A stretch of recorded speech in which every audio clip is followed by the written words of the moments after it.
If we intend to come and help build the Masjid of the Rising Sun, but we live overseas and may not have the means, how can we respond to this call? Please forgive my bad adab. Your service. Let's sponsor a tree, sponsor a bench. If you don't have the means, then make an ad from the charity side, post it, make a reel, post it. The thousands of ways that we keep teaching people. There's so many ways for people. Make a comment, say, I'm not going to even have time for posting. Or then sit down and make a nice comment. At least the algorithm will improve everything that's going out. So we have so many ways to make reels, to make nasheeds, to post them, to share them, to put out articles, all of that. All of that sponsors and makes everything to help out. And we talked about that last night. When people's egos are involved, they don't support anything and they think only of themselves. But when they have faith and they become egoless, they know everything the shaykh is doing is going to support the entire ship. If the shaykh is not clever, the ship is not funded by a government.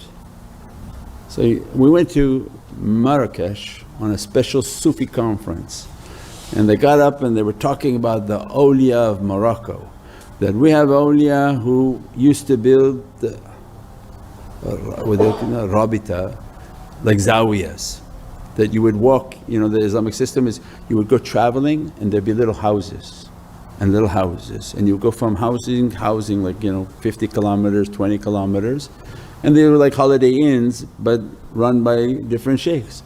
So you always had as a traveller place to sleep, rest, and then continue on your path.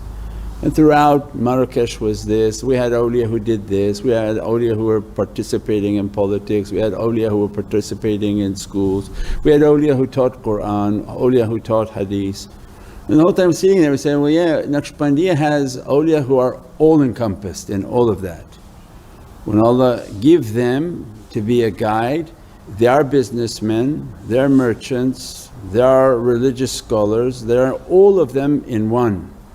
We don't have it fractionalized, or go to the one who will teach you this, that shaykh he will teach you hadith, he'll teach you Qur'an, all of its secrets, he'll teach you business, he'll teach you everything.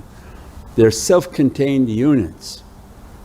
Why? Because how would anything function on this earth if the guy doesn't know how to make $2? He can't go to a government and say, can you give me $2 so that I can run my tariqah? It's not going to happen.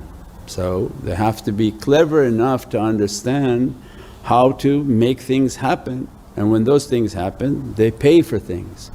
We said before, there are groups that their website vanished after a few years.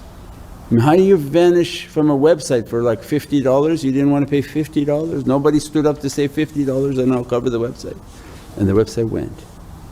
So yeah, no, this system that Mawlana Shaykh taught to us is no, you're going to be really sharp, really clever and big businessmen who can run big organizations and put out websites, medias, apps, television, video, everything. And it has to be endowed, it has to be funded, not day by day looking for quarters. So this is a system in which Allah has given to them and given them the aql and the understanding on how to do that. And as a result there's so many ways they're inspiring people to help. We're making videos, share them. We made audio tracks, share them. We have websites with thousands of articles. As soon as we speak, there are about 60 transcribers who will produce an article. Within a few days you'll see it on the app with a nice beautiful AI image. Who's doing that? The volunteers. Take that article, share them so that other people can read and come to guidance, you get the reward of that guidance. So anything that you support, it goes back into the system. If you're sitting in one of the centers by this shaykh, know that it's funded by everything the shaykh is doing. When you don't support that place, you don't go to the warehouse and support it, well the very center you sit in is not paid by the 5 people sitting there. because that's a huge amount of money every month for its mortgage tax, property taxes, everything. It's not paid by 10 people sitting there. So it has to be paid by the entire enterprise, the whole system.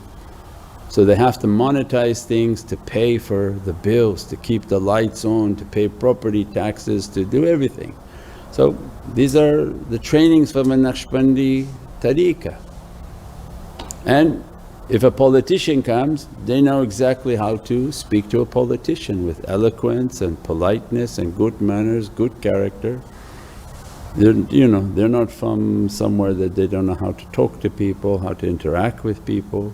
So it's an entire system in Naqshbandiyat al-Aliyah that we learned from Mawlana Shaykh. Was a statesman, was a person who could talk to people, he spoke all the time with business people. So he was everywhere, multifaceted individual, and this was our training, inshaAllah. Subhana rabbika rabbil izzati amma yasifoon wa salaamun ala al-mursaleen walhamdulillahi rabbil alameen bi hurmati Muhammad al-Mustafa bi sirri Surat al-Fatiha. Shah ya Rasul Kareem.